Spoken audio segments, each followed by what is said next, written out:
امام شافعی فرماتے ہیں جن گھروں میں لوگ فجر کی نماز کے وقت سوئے ہوتے ہیں ان گھروں میں رزق نہیں آتا۔ آپ فرماتے ہیں فجر کا وقت اللہ کے دینے کا وقت ہے، اس وقت اللہ بانٹتا ہے۔ حضور صلی اللہ علیہ وسلم کا فرمان ہے نا حدیث میں کہ تہجد کے وقت اللہ پہلے آسمان پہ نزول اجلال فرماتا ہے جو اس کی شان کے لائق ہے تہجد کے وقت، اور وہ کہتا ہے مانگو میں تمہیں عطا کروں۔ یہ لینے کی باری آئے تو بندہ سمیٹ سماٹ کے اندر گھس جائے۔ ہمارے ہاں یہ ہوتا ہے کہ عشاء کے بعد بچے بیٹھتے ہیں موبائل لے کے، تہجد کا وقت آتا ہے تو ان کی آنکھیں بند ہونی شروع، تو لینے کے وقت تو سویا تھا، تیرا مسئلہ کیسے حل ہوگا؟ بھائی جب کوئی آدمی خیرات بانٹ رہا ہو تو جو پیالہ پیچھے کر لے اسے ملے گا؟ کہتے ہیں اس وقت آنا جب میں بانٹ رہا تھا، اب تو کدھر آ گیا ہے؟ مثال دے رہا ہوں۔ تو فجر کا وقت مانگنے کا ہے، تو ساری رات تو گزر گئی گیمیں کھیلتے، ٹی وی دیکھتے، اور جو لینے کا وقت تھا تو سو گیا، تو کیسے آئے گا تیرے پاس؟ تو اٹھے سویرے بندوں سے مانگ کے دیکھ لیا، بڑی عزتیں خراب ہوئی، فجر کا وقت اٹھ کے جھولی پھیلائے۔ میرے رسول پاک علیہ السلام فرماتے ہیں، رب فرماتے ہیں جب بندے میرے آگے جھولی پھیلاتے ہیں مجھے شرم آتی ہے، کیسے خالی واپس کر۔ سورہ طلاق 2-3 نمبر آیت کی گھر جا کے تلاوت کریں۔ رب کریم نے فرمایا وَمَن يَتَّقِ اللَّهَ يَجْعَل لَّهُ مَخْرَجًا، فرمایا جب تو اللہ سے ڈرے گا تو اللہ ہر مشکل سے نکلنے کا تجھے رستہ عطا فرما دے گا۔ اور کیا خوبصورت انداز ہے قرآن مجید کا، اور ہم نے اس کا لاکھوں بار تجربہ کیا، بیسوں اور سینکڑوں بار یہ چیز ذاتی طور پر پریکٹیکل سے گزری۔ اللہ نے فرمایا ہر مشکل سے نکلنے کا رستہ بھی دے گا، وَيَرْزُقْ مِنْ حَيْثُ لَا يَحْتَسِبُ، اور اللہ تجھے وہاں سے رزق دے گا کہ تو نے کبھی سوچا بھی نہیں ہو۔ وَيَرْزُقْهُ مِنْ حَيْثُ لَا يَحْتَسِبُ، سے دے گا کہ تو نے کبھی سوچا بھی۔ ایک صحابی تھے حضرت عوف بن مالک رضی اللہ تعالیٰ، کہتے میرا بچہ کافروں نے قید کر لیا، گھر میں غربت پہلے بڑی زیادہ تھی، میں دروازہ رسول پہ آیا، حضور اب کیا کروں؟ تو کہتے ہیں نبی پاک نے فرمایا بھروسہ اللہ کی ذات پہ، توکل اللہ کی ذات پہ کر، اور گھر جا کے تسبیح لے کے میاں بیوی بیٹھ جاؤ اور پڑھو لا حول ولا قوت الا باللہ العلی العظیم، جاؤ پڑھو جا کے۔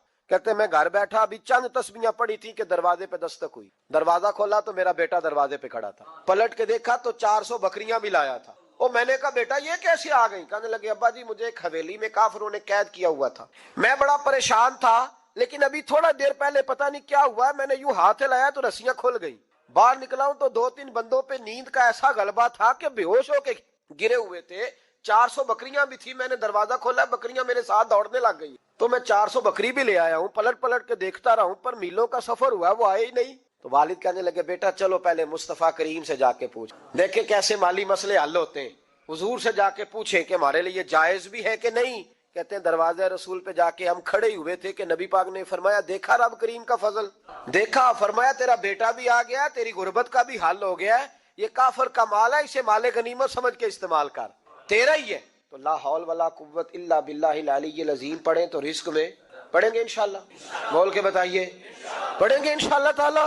لیکن سنی قوم تویز پہ لگ گئی ہے، کہتے وظیفہ پڑھنا پڑتا ہے، آپ لکھ کے دے گلے میں ڈالنے کے لیے تاکہ وہ ڈالتا جاؤں اور میرے اوپر پیسوں کی بارش ہوتی جائے۔ وظیفہ پڑھیں، وظیفہ پڑھیں۔ سنیں ایک اور وظیفہ سنیں، امام قرطبی نے تفسیر قرطبی میں لکھا رزق کی برکت کا وظیفہ۔